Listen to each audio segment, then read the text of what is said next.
Face filler নিয়ে অনেকেই comment করেন।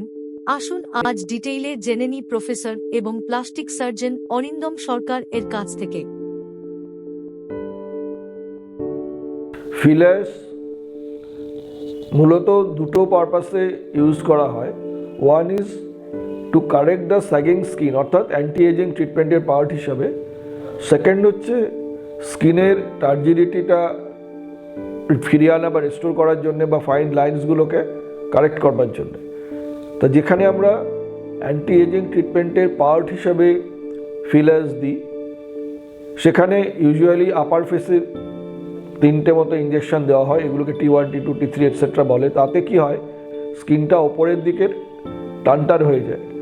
এটা থিক বা মডারেট থিক কনসিস্টেন্সি ফিলার দেওয়া হয়। এটা যখন জল অ্যাবজর্ব করে বাই 4 to 5 days টাইম, তখন স্কিনটা ওপর দিকে টানটান হয়ে কিছুটা উঠে আসে। তাতে জ লাইনটা প্রমিনেন্ট হয়, স্যাগিং স্কিনগুলো টানটান লাগে। এর বাইরে নেজোলিভিয়াল লাইনে দেওয়া হয়, অর্থাৎ আমাদের যে নেজোলিভিয়াল লাইনে গ্রুভ আছে, এই গ্রুভটা কভার করার জন্য ফিলার দেওয়া হয়। তাতে মুখের অ্যাপিয়ারেন্স অনেকটা ইমপ্রুভ করে। এটাও মডারেট থিকনেস ফিলার্স দেওয়া হয়, হাইয়ালুরোনিক অ্যাসিড। এগুলো ইউজুয়ালি 1 বছর থেকে 1.5 বছর পর্যন্ত এফেক্ট থাকে।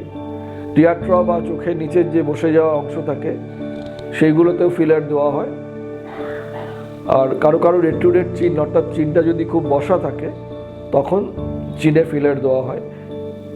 এর বাইরে ফাইন লাইন্সটা কমানোর জন্যে, অর্থাৎ ফেস ফিলিংয়ের জন্য আরেক ধরনের ফিলার ইউজ করা হয়। সেগুলো সমস্ত ফেসেই ইউনিফর্মলি মাল্টিপল পয়েন্টসে দেওয়া হয়, অর্থাৎ পার্টিকুলার কতগুলো সিলেক্টে না দিয়ে।